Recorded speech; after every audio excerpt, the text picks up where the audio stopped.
तापा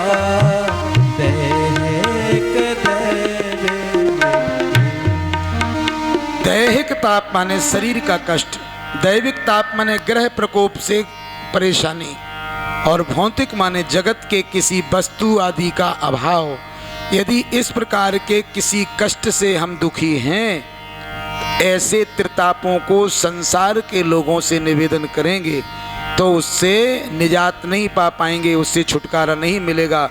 बल्कि यदि परमात्मा के चरणाश्रय को प्राप्त करें, भगवान के नाम का आश्रय ले लें, भगवान को पुकार करके कहें कि प्रभु मैं तो आपका, दया करो, तो निश्चित रूप से जीव को फिर संसार के तीनों ताप नहीं दुखी कर पाएंगे। भगवान पद्म पुराण परिचय देते हुए कहते हैं कि तापत्रय विनाशाय, तीनों तापों का विनाश भी वही भगवान करने वाले हैं। ये जब ज्ञान हमें हो जाए कि इतना सब कुछ भगवान भागवत की कथा के श्रवण से प्राप्त होता है, तो व्यक्ति निश्चित रूप से इस लाभ को लेने के लिए उत्सुक हो, समय दे।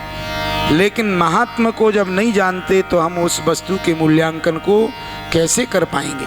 इसलिए तापत्रय विनाशाय, ऐसे प्रभु को श्रियाय सहिताय कृष्णाय वयम नुमः। आगे भगवान भागवत के महात्म की चर्चा करते हुए श्री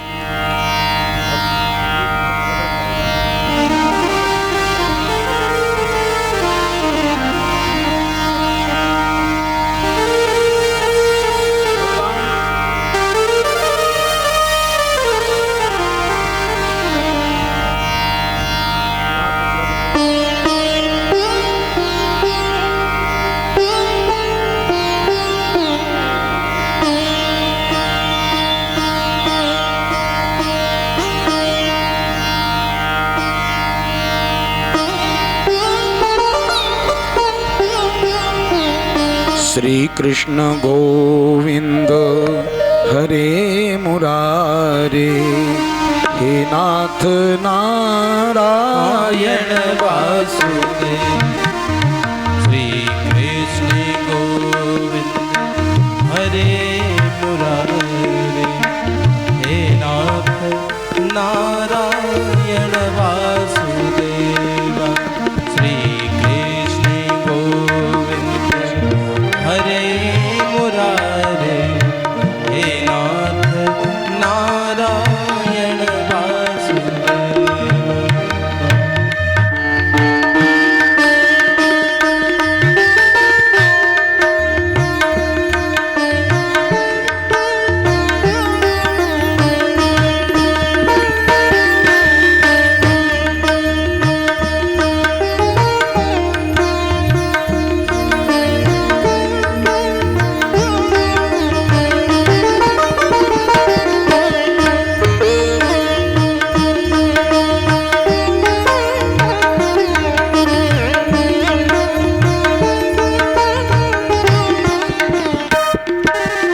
गोविंद मेरी यह प्रार्थना है, गोविंद मेरी यह प्रार्थना है, भूलूं नहीं ना कभी तुम्हारा, भूलूं नहीं ना कभी तुम्हारा। निष्काम हो दिन रात गाऊं।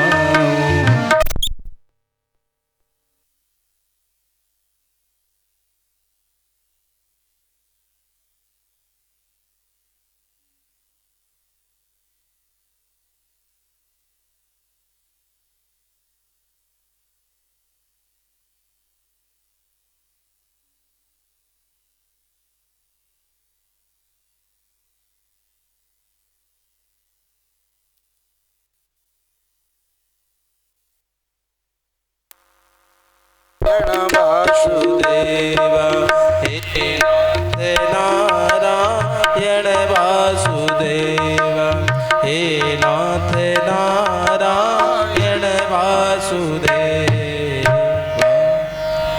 तो भगवान श्री गणेश जी को प्रणाम करके माता सरस्वती को प्रणाम किया, सुखदेव जी की वंदना की और वेद व्यास जी ने आगे लिखा क्या एक समय सौनक आदि ऋषि नैमिषारण्य तीर्थ में 1000 वर्ष तक चलने वाले यज्ञ सत्र का संकल्प कर चुके हैं और वो यज्ञ आरंभ हो गया है। कई दिन महीने भी उसमें बीत गए हैं और नित्य प्रति ऋषियों का नियम है। सौनक आदि ऋषि प्रातः काल की बेला में ब्रह्म मुहूर्त में उठ के संध्या वंदन आदि करते, उसके पश्चात यज्ञ में मंडप में विराजमान गणपति आदि देवताओं का विधि विधान से पूजन करते और पूजन करने के पश्चात 2 घटी का मध्य में विश्राम होता।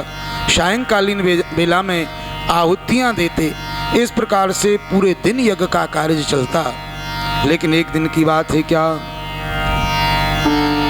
कि वेदव्यास जी के शिष्य श्री रोमहर्षण सूत जी का एक दिन उस यज्ञ सत्र में आगमन हुआ है और जैसे ही उनके आगमन को सुना कि महाराज उनके आने की सूचना को ज्ञात करते ही ये ऋषि आज जो यज्ञ सत्र में पूरे दिन कार्य किया करते थे, आज तो प्रातः हुताग्नयः, प्रातः काल ही कुछ आहुति गंधाक्षत पुष्प से पूजन करके यज्ञ कुंड में दी और विश्राम कर दिया।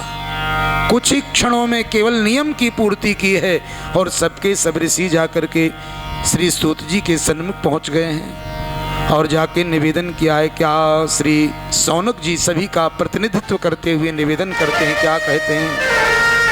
अज्ञान ध्वांत विध्वंस कोटि सूर्य समप्रभा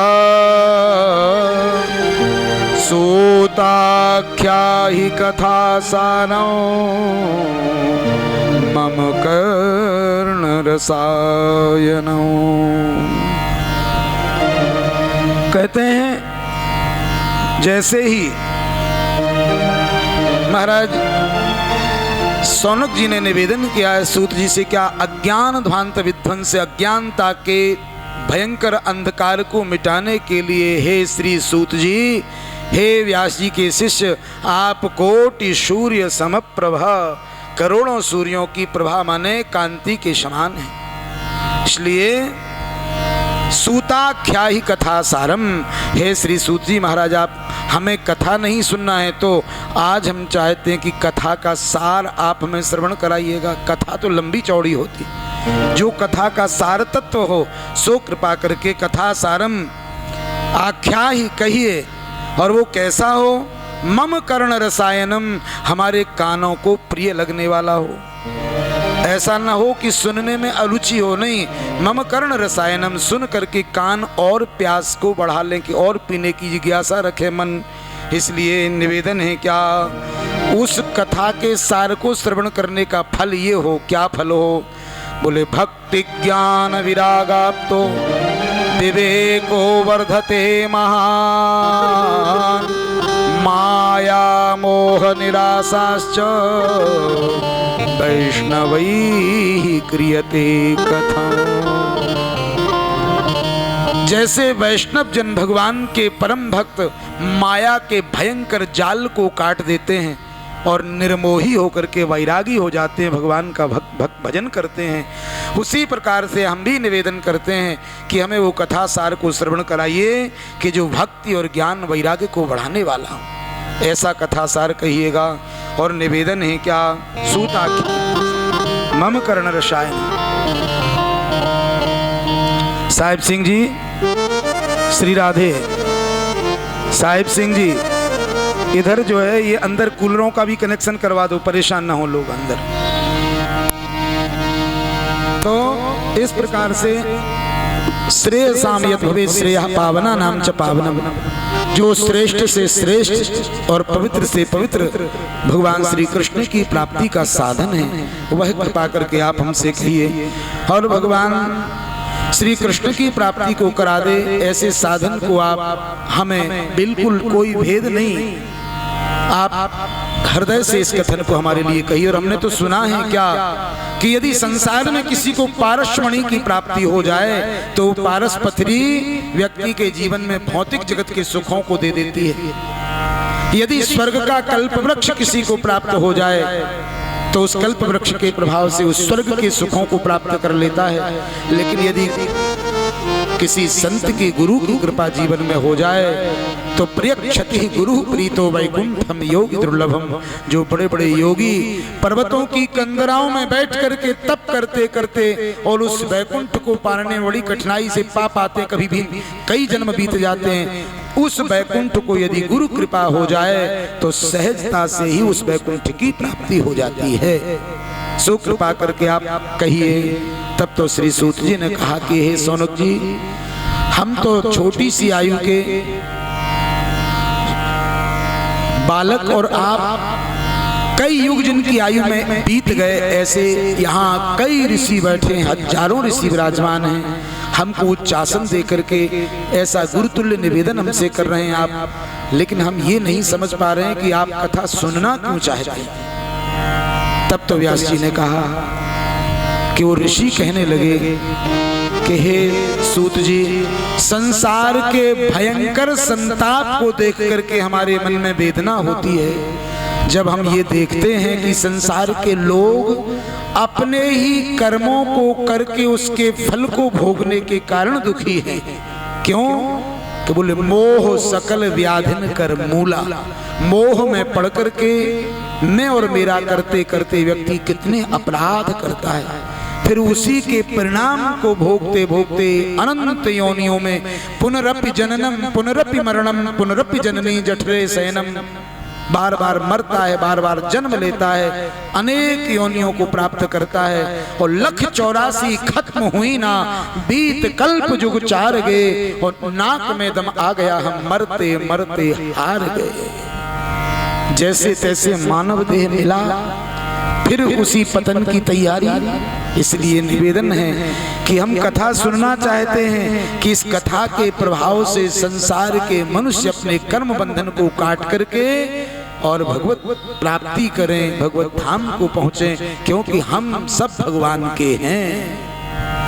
मैं हूँ श्री भगवान का, ओ मेरे श्री भगवान, यह विचार करते चलो तजो ममता अभिमान।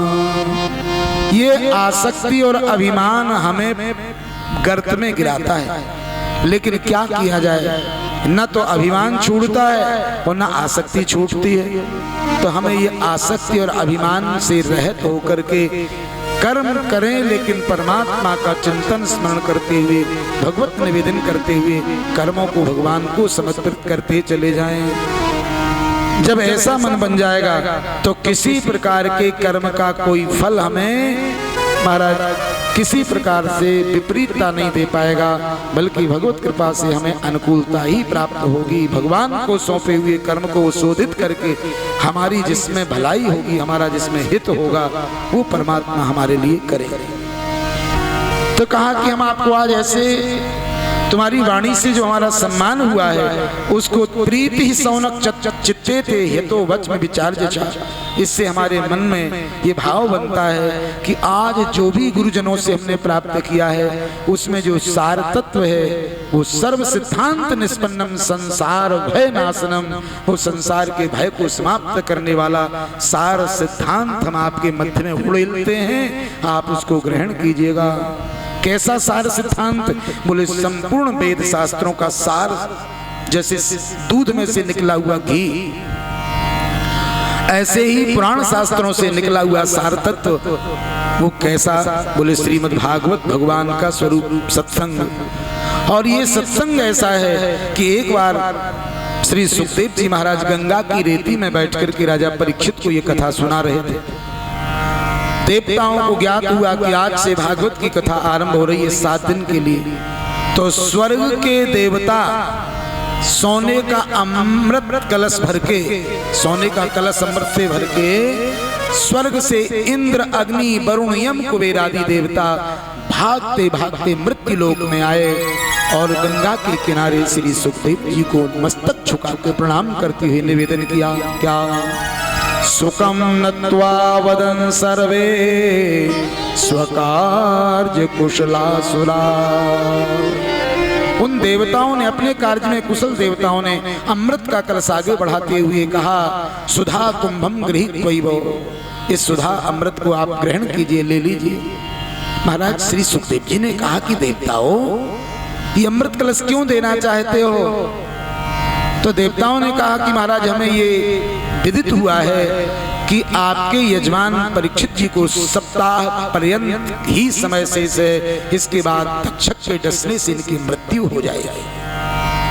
तो राजा परीक्षित जैसा राजा ना तो पहले हुआ है ना आगे होने की संभावना है, इसलिए कृपा करके ऐसे राजा की मृत्यु ना हो।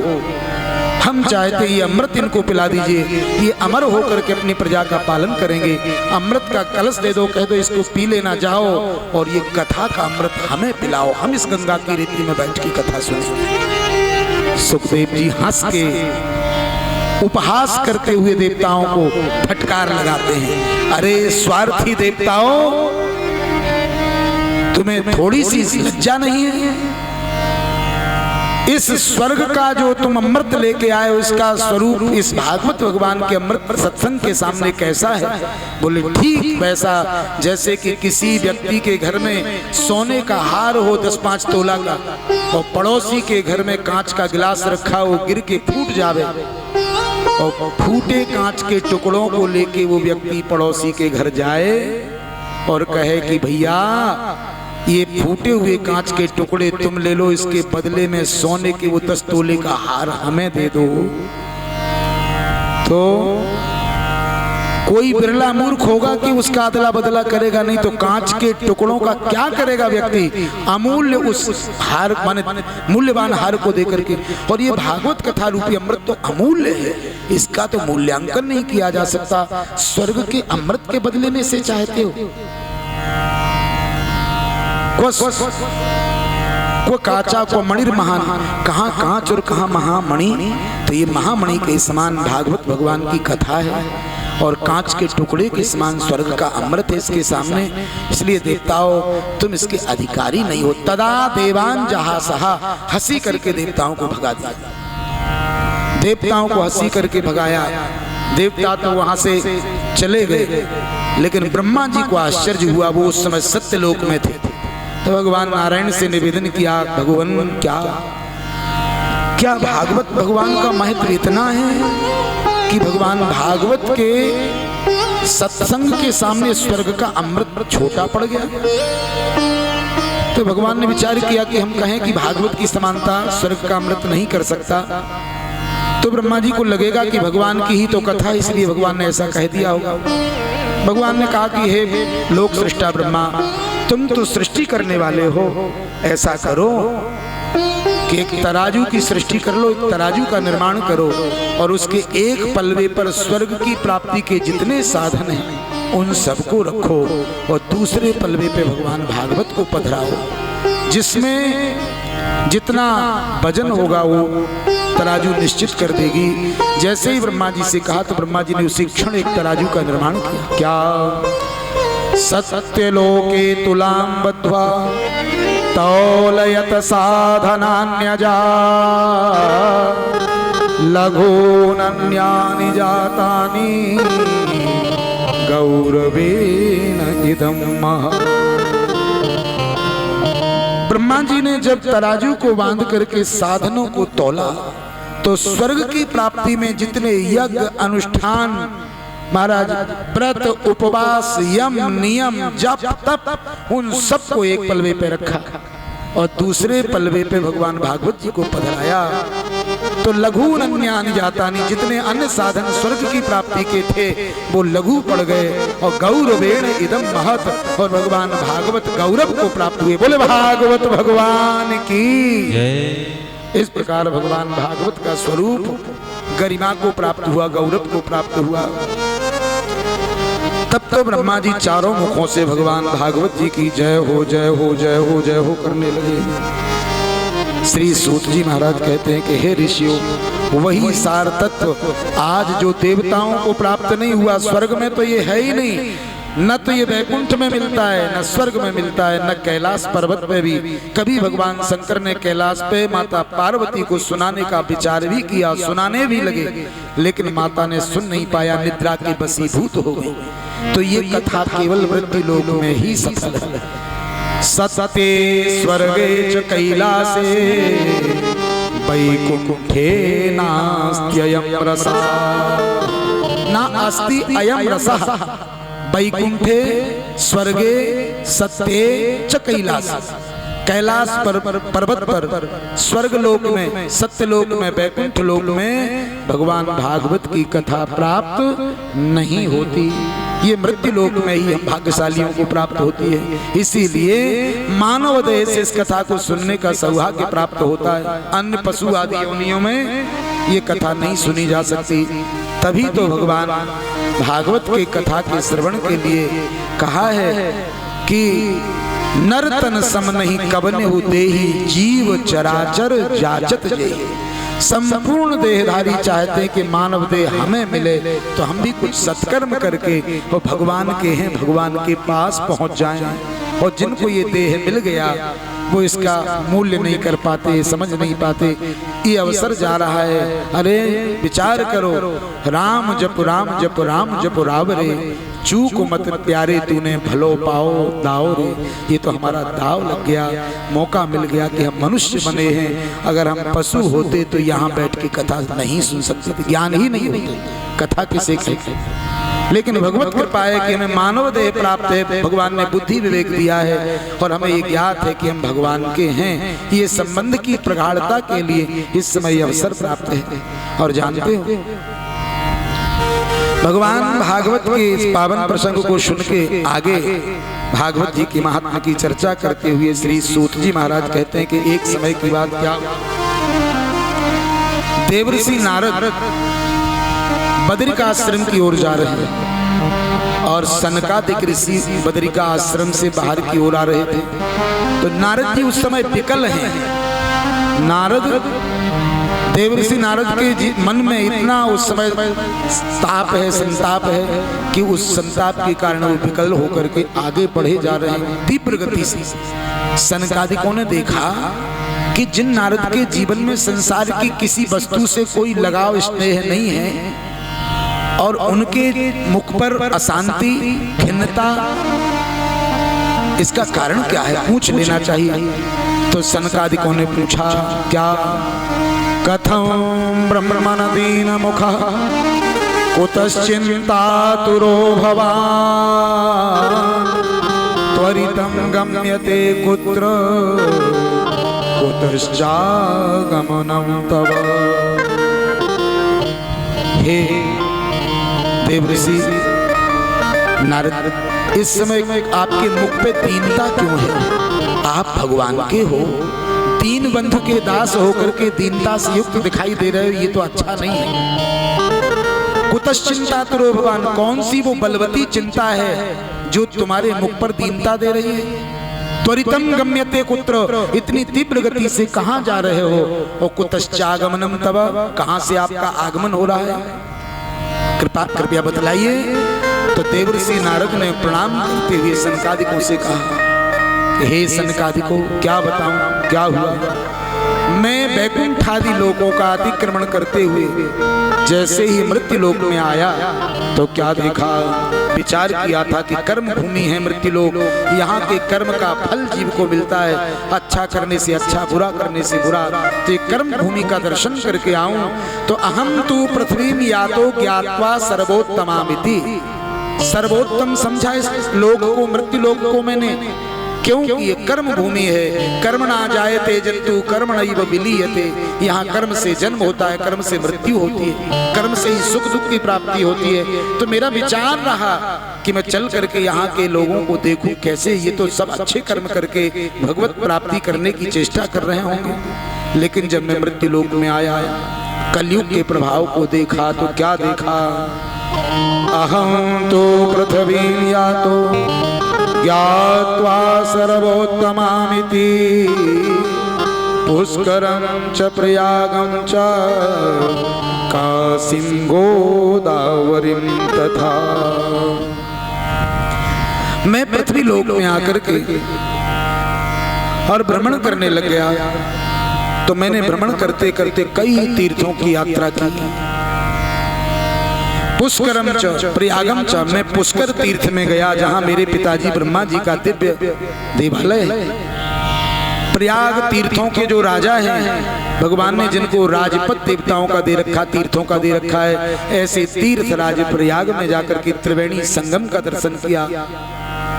और पुष्कर तीर्थ में, प्रयाग में काशी भगवान देवादिदेव भूत भावन महादेव की नगरी काशी विश्वनाथ की नगरी का दर्शन किया। गोदावरी गोमती गंगा का दर्शन किया मैंने। हरित क्षेत्र में हरिद्वार में गया। कुरुक्षेत्र में मैंने महाभारत युद्ध जहां हुआ था द्वापर में, उस स्थान का दर्शन किया। श्रीरंगम में श्रीरंग रामेश्वरम जहां भगवान विराजमान है, वहां भी जाकर के श्रीरंगम सेतु बंधनम श्रीरंग भगवान का दर्शन किया और फिर रामेश्वरम गया। लेकिन रामेश्वरम में जाने के बाद भी मैंने देखा एवमादिस्तीर्थेषु, इनके अलावा भी कई तीर्थों में गया। ब्रह्मांड इतस्ततः यत्र तत्र सर्वत्र जाकर के देखा, लेकिन मैंने मन को शांति देने वाली स्थिति अवस्था कहीं नहीं देखी। क्यों? बोले ये देखा कि जहां देखो तहां दुराचारियों ने स्थानों को घेर रखा है। एवं पश्यन् कलेर्दोषान् पर्यटन नवमीमः यामुनन् तटमापन्नो यत्र लीला हरेरभू। मैं इन तीर्थों का भ्रमण करते करते करते करते जहां जहां गया तो मैंने क्या क्या देखा। बोले मैंने देखा सत्यम नास्ति, कहीं सत्य दिखाई नहीं दे रहा है। तपः, तपस्या दिखाई नहीं दे रही है। शौचम, पवित्रता दिखाई नहीं दे रही है। दानम, दान भाव दिखाई नहीं दे रहा है। तो क्या देखा? बोले देखा कि तरुणी प्रभुता के हे श्यालको बुद्धिदायका कन्या विक्रेणो लोभा दंपति नाम च कलकल। पति पत्नी में कलह देखा है। इसका मतलब है कलयुग के पहले पति पत्नी में कलह नहीं होता था। स्त्री का घर में प्रभुत्व देखा, स्वामित्व देखा है। व्यक्ति काम का चेहरा बन गया है। बानर की तरह जैसे मदारी बंदर को नचाता है, ऐसे स्त्री के सारे पर नाच रहा है। स्त्री को स्वामिनी मान कर उसकी आज्ञा का अनुपालन कर रहा है। साले की सलाह मानता है, माता पिता बहनोई बड़े भाई आदि का तिरस्कार कर देता है। साले की आज्ञा कभी टलती नहीं है। कन्या का दान करके जो यज्ञ आदि का फल प्राप्त करते थे, अब वो कन्या का लोग विक्रय कलयुग में करते दिखाई दिए। और पति पत्नी में कलह देखा। तीर्थों में मैंने देखा आश्रमा यवनैरुद्धाः, आश्रमों को यवनों ने अवरुद्ध कर लिया है। दुष्ट लोग साधुओं का वेश बना करके कालनेमी और रावण के जैसी प्रवृत्ति वाले लोग पहुंच गए। वेश तो साधु का बनाया है, लेकिन महाराज साधना में कोई रुचि नहीं है।